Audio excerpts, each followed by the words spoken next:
Como le comentábamos al inicio, el desfile de camionetas con hombres armados en plena luz del día en el estado mexicano de Chiapas es una muestra de la situación que se vive cerca de la frontera con Guatemala. El presidente Andrés Manuel López Obrador dijo este lunes en su conferencia matutina que los videos de la caravana son propaganda por las elecciones presidenciales del próximo año, aunque reconoció el aumento de la violencia en esa zona. Más temprano, charlé con el experto en seguridad, Alberto Capella.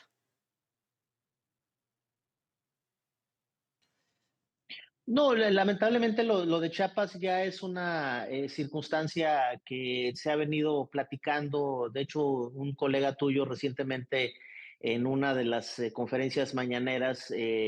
enfrentó con preguntas muy concretas al presidente de lo que se estaba dando en esa entidad federativa. Chiapas forma parte de un corredor criminal muy lucrativo con residencia particularmente en Tamaulipas. Entonces de ahí viene todo ese esquema de la conexión de Centroamérica y Sudamérica con el norte de nuestra frontera, que nosotros evidenciamos en este análisis de ACE Consultores recientemente. Y es sumamente preocupante, pues no solamente la imagen en sí, sino el nivel de aceptación de carácter social, más por la desesperación de una ausencia de orden institucional que permita darles pues un rayo de esperanza de poder combatir a el poderío de estas organizaciones criminales. Esta circunstancia la vivimos en Michoacán hace 15 años aproximadamente,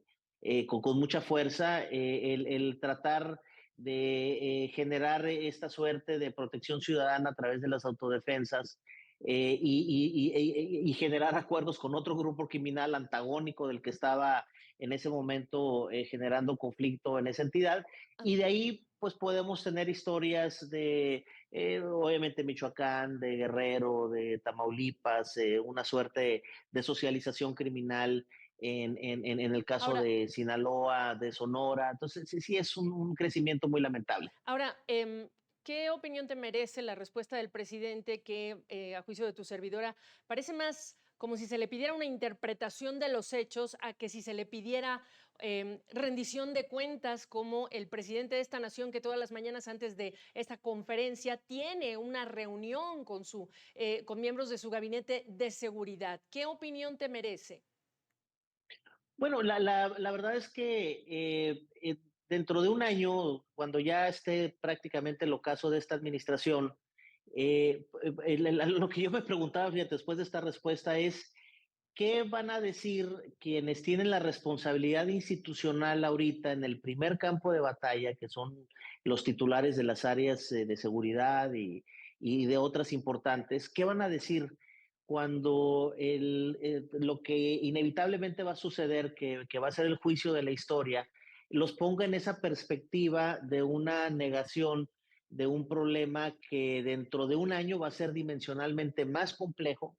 que van a existir regiones más todavía en este país perdidas en manos del crimen organizado y que prácticamente entregamos estas zonas por este debate electoral pues es ya prácticamente, digamos, no tiene sentido analizar lo que ya hemos estado señalando, criticando o analizando desde una perspectiva muy objetiva con estas respuestas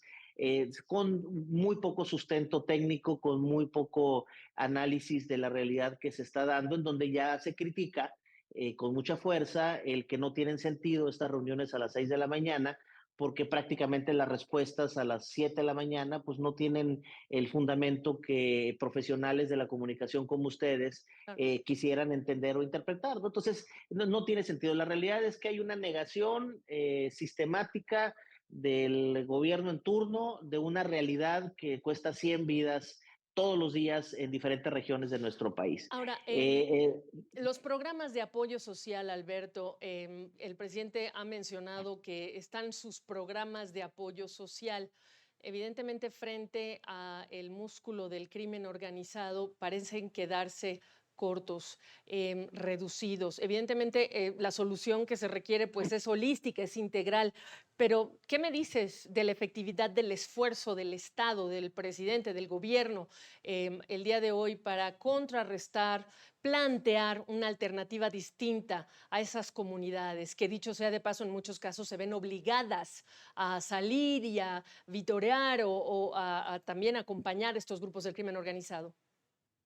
Mira, una de las coincidencias de opinión que tendría yo, muy escasas con la actual visión del gobierno federal, es que provocamos lamentablemente por mucho tiempo en este país una profunda desigualdad de carácter social y económica, en donde ha habido regiones que han sufrido dimensionalmente estas decisiones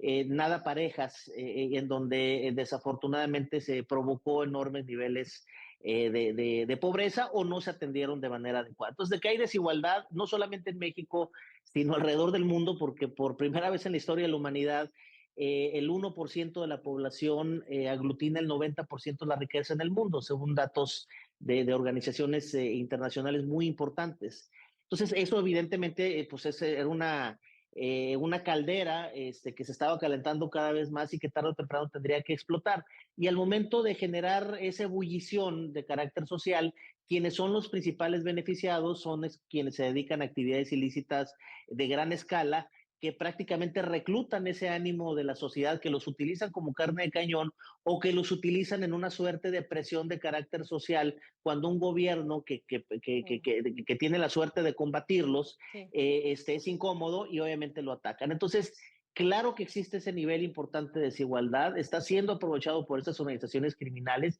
y vamos a provocar una dificultad enorme en los próximos años para poder combatir a regiones que ya están prácticamente socializadas y cuyo liderazgo es alguna organización que se dedica al crimen organizado en algunas de sus vertientes ilegales. Alberto, gracias por tu análisis. Gracias a ustedes, estamos a la orden.